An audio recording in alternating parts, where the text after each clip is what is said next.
like I said this last week, and I'm pissed off that we didn't get it on recording.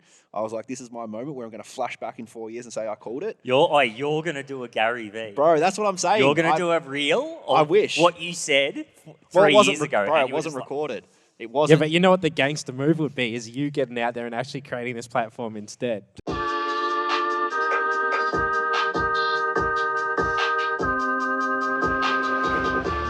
I've been anxious the last week or so. It correlates with the markets. For you, that makes sense. What happens with you, that makes a lot of what sense. happens day to day in the market determines how happy or unhappy I am on that given day. I don't think mine's market related. It does hurt when you lose like 20, 30K in a day, though. Yes. Second that. Second that. Fucking Elon. I don't know. I mean, we're going through massive change. Yeah. In the so there's business. always stress that comes with that sort of thing. Probably just uncertainty, man. And like, probably doesn't help that you're in here for half the day by yourself. Like, just kicking back by yourself when you're used to being in a co-working space, people around. Like, nah, you thrive off like working in solitude, not having that distraction. Solitude's good, easy for me. Yeah. yeah, but maybe just in a new environment. Nah, I don't know, man. I don't know what it is. Hey, Get back to your meditation. I'm still meditating. Yeah? You're exercising. Yeah, I'm exercising. I think it's just change. It's the market, I'm telling you. Yeah. It determines whether you're going to be happy or happy he's not looking at as much as you are. I don't check that much. I check like the overall market. you could read a newspaper. You could Yeah. you could read a news article and be like, market's doing shit today. Well, yeah, you do kind of get a feeling of what it's going to do like next week and that sort of thing. So, yeah, that's true. Yes, but Good night's sleep tonight. You'll be great. I think it's just change. I think it's just uncertainty. I think that comes in little bits. Obviously, when you kind of changing things, right? That mean a lot to you. I think that's with business, right? Risk just is part and parcel in what we do anyway. So, All right, let's talk about what we're here to talk about, which is round 2. We talked Round about this 2. last week. My bad. My fucking bad. Okay, so just a quick one for everyone. Reese, last week we filmed. to be fair, a lot of it was your fault. To be fair, it was all your fault. That is not true. I will not die on my sword. It was definitely his fault. I'm back in So we had some technical issues, and those technical issues were definitely Reese's fault. And what happened was we ended up getting all the mics recorded except for Reese's, which we had to record on a different computer. What brought us to using a second computer? Reese. Yeah, let's not talk about it. Reese did. Definitely was. To be fair, you are the youngest, so you should be more in tune with all this stuff than we are. I beg to disagree. Okay, but what ended up happening was we recorded everything and Reese's mic wasn't on, so he was actually recording with his computer. And we looked at it and it just obviously wasn't a viable option once we got the finished product. But what we talked about was Gary V, NFTs, OnlyFans, blockchain. We went everywhere. Yeah. Shit, that's right. I completely forgot what we even chatted about. I don't know how those two ended up correlating, but it did at some point. But yeah. Well, it's about the creator. It's about their creator economy. So that's why they sort of intertwine. right. A lot has changed since that conversation, though. You know, if we're looking in the world of NFTs, Gary V's actually sold out of his base level ones already. Has he? Sold out completely. Of the base ones, yeah. How much did they go for? Not sure. No. Not sure. But So, I mean, what we wanted to talk about was blockchain, NFTs, cryptocurrency, and obviously we referred to Gary V. But for those of you at home who don't know, what Gary V did was basically launch a bit of a platform where you can buy NFTs, and that was a strategy for him to be able to tokenize his following and his community, where you could buy different NFTs and they would give you access to VCon, which is a 3-day convention. Yeah. So similar to like the Grant Cardone kind of 10X conference, so on. He wants to make it one of the best business marketing conventions in the world. Obviously a lot of guests, a lot of expert speakers, and these. I think Grant Cardone is full of crap. I've never listened to any of his He's a- stuff, but I yeah. know that the 10x conference, he does one of those. And they he go gets a lot of wild. people They in. go wild, man. 10x conferences go nuts, and they're like almost like a cult following. They're all in there just yelling 10x, just It's a going scam, bananas. mate. Yeah, of It's a course, scam. full on. It's like that Lopez guy. What's his name? The guy who does all those ads. You're telling the story. He's like he read a book every day or some shit. Ty Lopez. Ty Lopez. Yeah, him. I don't know. I've never looked into his stuff either. Hey, It's all a scam. They make their money off selling the course and then actually not giving anyone the keys to actually create their own success. That's also on the consumer as well, man. Because you look at like there are serial course attenders, serial seminar attenders that never have any intention of actually following through with the big ticket items, because it's like all these seminars, right? All these conferences are like, cool, learn the little thing, drop a couple nuggets, but you have to come to our weekend, you have to come to our getaway that is like 10x the price. And what do you reckon the upsell rate is? 20%, 10%? Yeah, Right. It'd be nothing. But People, yeah, I suppose people go there, right? People go there with zero intention to follow through with the big ticket items. They have zero intention to actually follow through and change their business structure based on what they learn. They're there for the photo. They're there for the fucking the Insta flex, which probably comes back into the conversation of NFTs, of what is an NFT and where is it going in the long-term realm of the potential here. People at the moment go to a convention to get the photo with the Grant Cardone doing the 10x symbol and be like, I went. And people assume they're now going to be successful. And then when they do nothing in a year, no one fucking questions it. turning up is easy. The execution is hard.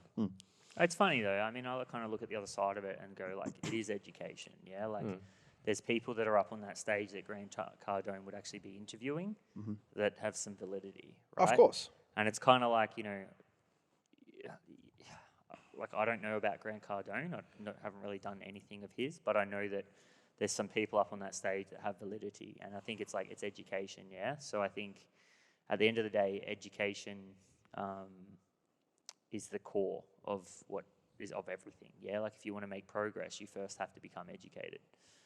So, but I mean, we'll go back to Gary Vee. So he's tokenized the community, right? And what that means is that you can buy an NFT. That NFT gives you a certain access to. Do you want to? Let's rewind a sec. Let's rewind. Do you want to just go over what an NFT is for people that may not know? I don't fucking know what an NFT is. Man, we were just saying before, like, we're all, somewhat, pretty heavily invested into crypto, and we sit there and go, what actually is this shit, right? Because we're going through this process of change, like we were talking about before. Change is scary. Right, and I said before, like, it's something that I never thought I'd be in a situation to go through and say, I understand what my parents went through with the birth of the internet and how they missed the boat and just didn't understand it but still use it every day. That is going to be like the majority of the populace that eventually use crypto but don't have a fucking clue what it is. If you ask my parents, man, what's the internet? They're like, it's a cable that goes in the wall. What is the internet? I don't think I even know. Dude, what I don't even know what the internet Well, yeah, is, man. I mean, but like, anyway, it's a network, right? What does NFT stand for? What does this, So what's this NFT is a movement? non-fungible token, and basically, to make it, I think, like to make this as simple as we can without losing people, the way Gary Vee's doing it is he's basically doing a Dutch auction. I think it's Dutch auction, and it means that there's no fixed price or cap on the price, and there's a certain amount of time, and the best bidder wins. And obviously, that's extremely profitable for Gary. But beyond that, what it also means is, there's different types of access. So you could have one-on-one access, you could have group access, you could have Admission. VIP, you could hang out with Gary and go to a basketball game. Like there's all these different types of access. And there's just normal general access to VCon. Exactly. So when you're buying this NFT, you're getting a particular type of access. But I'm not sure about the back end of it, but I don't know whether these exist. I think he put a 3-year. Yeah, I think they expire in stop loss or 2024 or something, and then they just become these digital pieces of art that are floating around. That accrue value. Potentially, or they could drop. Yeah. Yeah, but and I think that's the really interesting thing here, right? Is that it's not only what you could pay X for this NFT and it could be worth, Y in a year's time. Like there's going to be, Well, it's supply and demand, bro. It's a matter of like the less of the supply, the higher the demand generally, right? Especially if Gary keeps the status he has now, and that grows at the rate that it has. In a year's time, let's say someone got an NFT that gave one-on-one access, but they haven't cashed it in yet, they could potentially sell that for, a 30x on their investment, potentially. Mm-hmm. Yeah, exactly. So I think that's the really cool thing, and that's where, like, why would someone tokenize their community? And I think if you look at the way we build communities now, it's usually around some type of social media, or we're using some third party. And obviously when we're doing that, that third party accrues majority of the value. Yeah, like if you look at the amount of money that's made by YouTube compared to the person who is obviously creating content, or Instagram and creating content, some of the best YouTubers in the world still make 20 million. Like there's kids making 20 million out there. But reality is YouTube's making billions every week, right? Mm-hmm. So they're accruing most of that value, and then the consumer of the content is actually accruing no value. You're giving away your time for free. Mm-hmm. So the whole point of being able to tokenize is that you remove the third party, or intermediary. You're still going to have to use them. Yeah, like Gary Vee's still going to be using Instagram. He's still going to be doing all these things, but it gives the opportunity to someone else to accrue that value, right? So to the producer and the end consumer to accrue that value. Obviously through Gary has the ability to obviously earn money from it, and these things are probably, I would say that some of them probably sold for upwards of 20 grand, at least more, 30, 40, 50. So Gary's probably making bank on this right now, and then you also have the end consumer who now has an asset that could accrue in value as well. Mm-hmm. Instead of just giving your attention away for free, you now have something that is similar to the stock of a company, a cryptocurrency that now could potentially be worth more in the future. There's also, we've spoken about this probably 3 times now, but there's the other element of this that is subjective value and perceived ability to flex. We look at children now who play online games, and they buy the craziest sword, and then they're the most popular kid at school because they have this digital sword that they can fucking whoop ass with, and go nuts, and sweet, cool, they've got this sword, but it means nothing, right? Essentially, that social flex is these kids are going to grow up. These kids are going to get into the point where they're in their 20s, 30s, and there is going to be a platform there that if you don't sell off your NFTs, right, even if they have expired, there is going to be this opportunity to flex and show social status because you have this collectible item online. Instead of showing off your car, or whatever holiday you're on, and that sort of thing. But I said this last week, and I'm pissed off that we didn't get it on recording. I was like, this is my moment where I'm going to flash back in 4 years and say I called it. You're going to do a Gary V. Bro, that's what I'm saying. You're going to do a reel? I wish. What you said 3 years ago. Bro, it wasn't recorded. It wasn't. Yeah, but you know what the gangster move would be, is you getting out there and actually creating this platform instead. Dude, that would be hectic. Anyway, my Gary V moment last week was... Come on, we were talking about execution before. You just got to get in there and execute. 100%. But my Gary V moment was there is going to be something that comes out where someone goes, cool, develop the Instagram version of NFT where you can actually display your NFTs and you accrue social status and social ability to flex. And that's where, the age of influencer marketing is going to be who has the most NFTs, who has the most influence, who has the most digital wealth. And then Gary Vee actually came out 2 days ago and said, oh yeah, this is going to be a thing one day. There's already someone working on it, for 100% sure. there would be, for sure. But I think that also... Just got to beat him to it. It's about working faster, not smarter. Yeah, but we also talked about this, right? There's a lot more risk involved initially. Oh, for sure. Yeah, it's very early. Gary Vee could do this, and it could probably fail, and it won't matter. Mm. Do you know what I mean? And the other thing with Gary Vee, love him to death, but that guy probably says fucking more things under the sun than anybody else on the planet. So he's always got something. It's easy to make a prediction because nobody fucking remembers 5 years later. Yeah, if Gary Vee's wrong here, is there any consequence? It's I don't really think so. No. Yeah, just because he says it doesn't mean it's going to happen. No. So... obviously, people only ever celebrate the things that do. Exactly. Gary Vee's not making reels of the things he gets wrong. No. Yeah, so... and don't get me wrong, he's a fucking genius. I'm not shying away from that, but it's. But that's just him having ideas and that sort of thing. Props to him, right? Because he's going out on a limb here and going in. Well, and it's good for guys like us as well, because he has the resources to be able to go out and test this sort of thing, and then we can just copy paste. Mm-hmm. Yeah, because Kyle and I actually spoke about this 2 months ago now about like probably maybe even 3 months ago about tokenizing our community and like potentially moving into blockchain. Like Kyle came in and he was like, you know, when he gets to that point where he's just had way too much caffeine and he's fucking shadow boxing and he's got all these ideas. It's just about every day that. Yeah, pretty much. Yeah. But he came in and was like, blockchain's the answer. We need to tokenize our community. But essentially, it's a super costly experience. it's actually not that costly at the moment. Like it's not.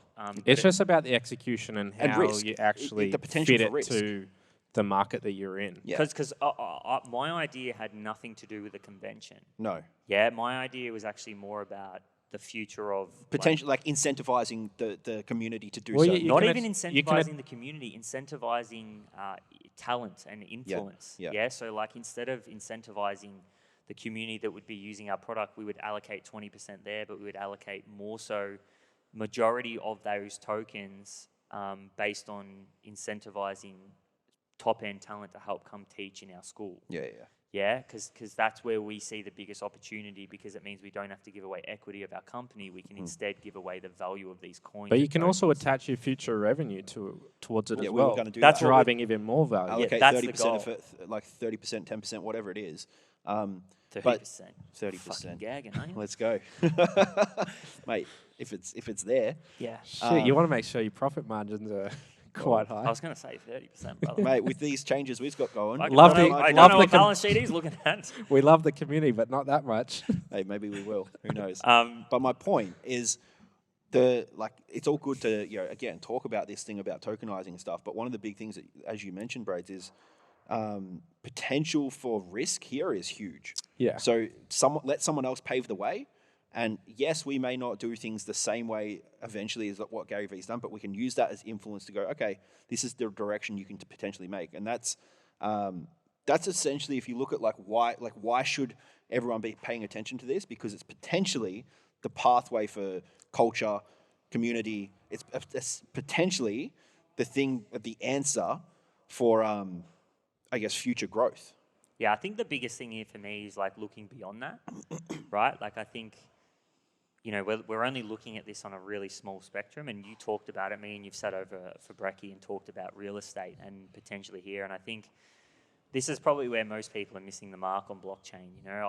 Like the big thing for me as of late has been more so around understanding blockchain morally and ethically, right? Like the ability of what blockchain technologies does for us all to help close the wealth gap, yeah? Because it's like at the moment to invest in property, to invest in, and we talked about this in our investors podcast, right? It's like blockchain as a technology gives everybody an opportunity to actually invest and accrue wealth and build wealth. Yeah, it provides access to things that most people can't, or most people don't usually have access to. So the example that I always fall back on is the ability to communitize or tokenize your real assets. So say you've knowledge. say you've got a house, you can potentially tokenize that and broaden that horizon for you to. You could potentially need to raise money or something like that. You just tokenize that, give that away to people around you, and this is that way of generating that to spread that wealth. Sorry. Yeah. So it's also like I think like if we kind of, I'm just going to try to simplify that so someone can understand. Like you could own a property, and you might need access to capital for your business. And what you can do if that property is worth $1 million, right? If I tokenize an element of that community, now to buy a whole house, it costs you $1 million, or it's, you have to put down a deposit of $200,000, right? So instead, now what we can do is we can fractionize that. So we could split a property into 100 tokens and allocate one token of that. And all of a sudden, that I could sell those for, each token I could sell for $2,000. All of a sudden, I've doubled my money. So I've got $1 million in asset that I could sell from remaining on to X amount of those tokens, and I would have access to that capital to then go reinvest somewhere. And it shifts that loan essentially from a traditional bank or someone like that to just your everyday people. And this is how it transfers wealth to the rest of the people who don't typically have access. Exactly. So it's like not only am I getting access to the capital that I need, but we're also getting, potentially 100 people who can actually invest in something without having to have a 20% deposit or a 10% deposit. And I think that's the big thing that people are missing with Bitcoin. Everybody's just jumping on the bandwagon and speculating because they understand green lines and red lines. Yeah, it's a way to make quick money and that sort of thing, but that's not what this is ultimately about. Yeah, and I think morally and ethically long term, especially me as a young person, I just look at this and I go like, I want this to win. Well, this is ultimately it's the internet 2.0. Well, that's what I was saying before. You look at we're invested in this process of moving into a crypto-based world. We're invested in that area, but at this point, it's like, again, exactly to your point, it's the internet 2.0, because how many people don't actually understand the internet, but they use it every day. They pretty much put their life on it every day.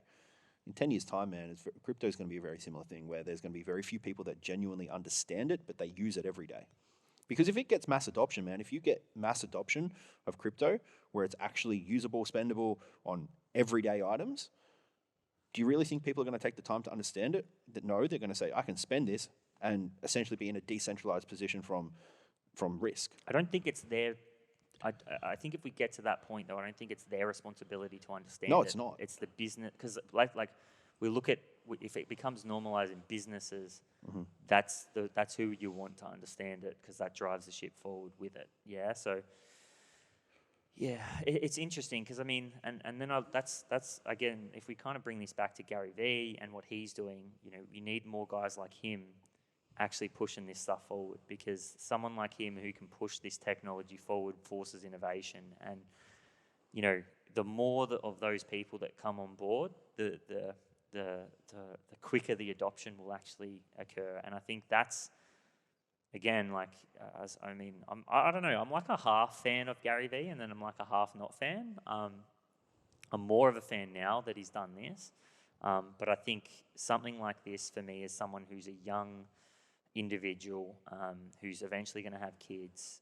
Who that's my value system, and I look at, as I've started to gain knowledge on money printing and investment and why you would actually invest. We talked about it last week. Is starting to realize the importance of this technology, not just as something that can help me build wealth, but can actually fix a lot of the problems that are in the world right now, as a really base technology. And you said something before where it's like, your parents don't understand the internet, and there's a reason, right? There's a reason that they don't understand. And for me, it's the exact same reason that you can sit around a table of 60 to 7-year-olds and, they don't believe in electric cars. And they don't believe in all of this. And it's like, no shit, because the world you created has got us into the current situation we're in, where like global warming and all this kind of stuff, but you're looking at, the banking system. Why do we go through fucking the same shit over and over again and just keep printing money?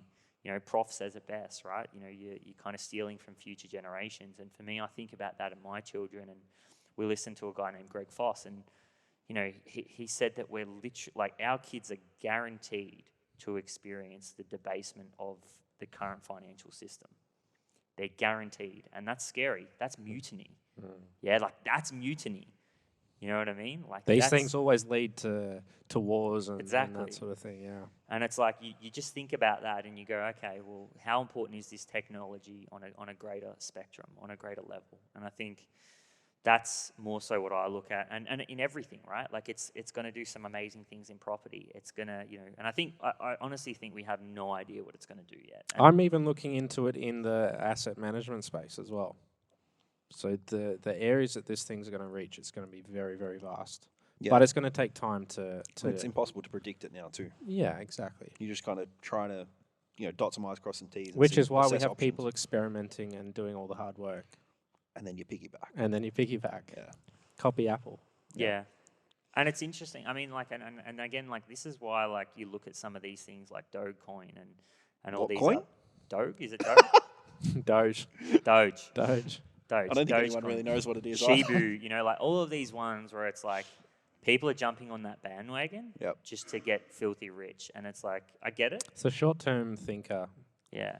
That's what it is. But I would plead to everyone that there's something bigger on the cards here as a technology. Yeah, for sure. 100%. Couch sessions. There we go. Nft'S.